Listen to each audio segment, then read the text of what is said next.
Part 14. Rejoicing of the Danes. In the mist of the morning many a warrior stood round the gift hall, as the story is told me.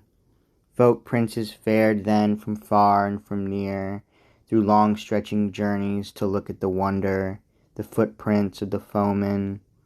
Few of the warriors who gazed on the foot tracks of the inglorious creature, his parting from life, pained very deeply. How, weary in spirit, off from those regions in combats conquered, he carried his traces, faded and flying to the flood of the Knickers. There in bloody billows bubbled the currents, the angry eddy was everywhere mingled and seething with gore, welling with sword blood.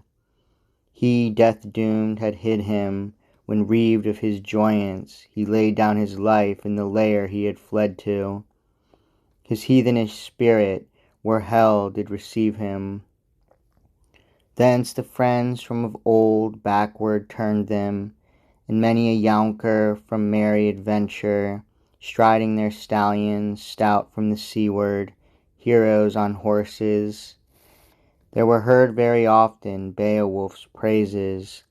Many often asserted that neither south nor north, in the circuit of waters, or outstretching earth-plain, none other was better, mid bearers of war-shields, more worthy to govern, neath the arch of the ether. Not any, however, 'gainst the friend-lord muttered, mocking words uttered, of Hrothgar the gracious, a good king he.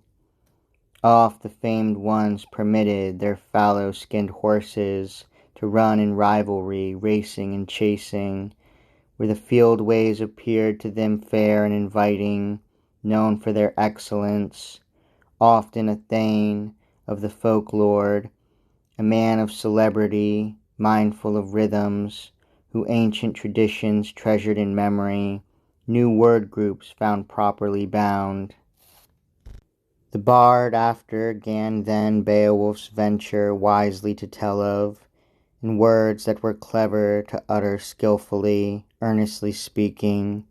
Everything told he that he heard as to Sigmund's mighty achievements, many things hidden, the strife of the Wheelsing, the wide-going ventures the children of men knew of but little, the feud and the fury, but Fitela with him, when such like matters he minded to speak of, uncle to nephew, as in every contention each to other was ever devoted.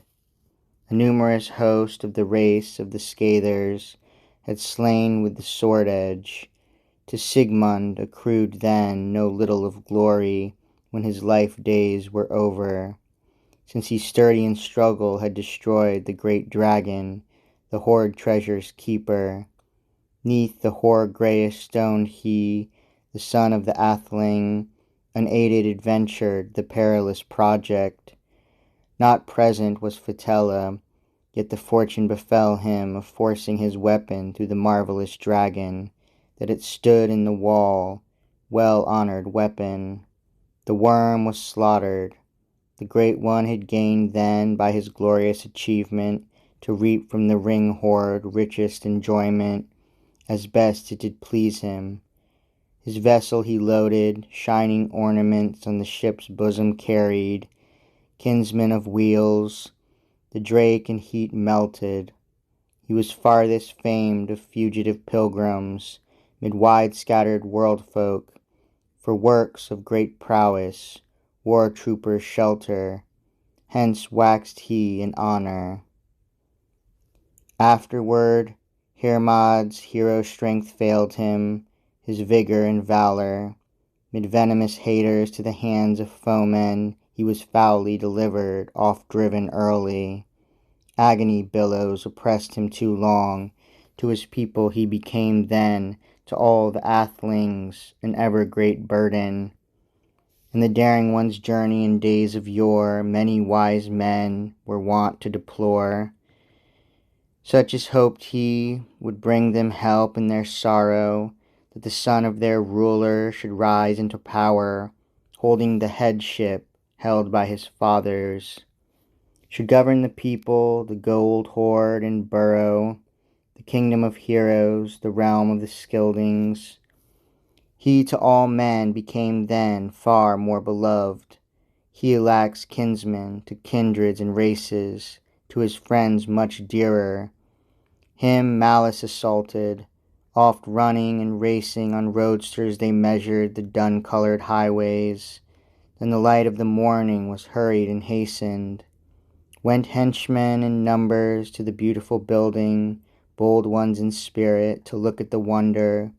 The liege lord himself then from his wife bower wending, warden of treasures, glorious trod, with troopers unnumbered, famed for his virtues, and with him the queen wife measured the mead ways, with maidens attending.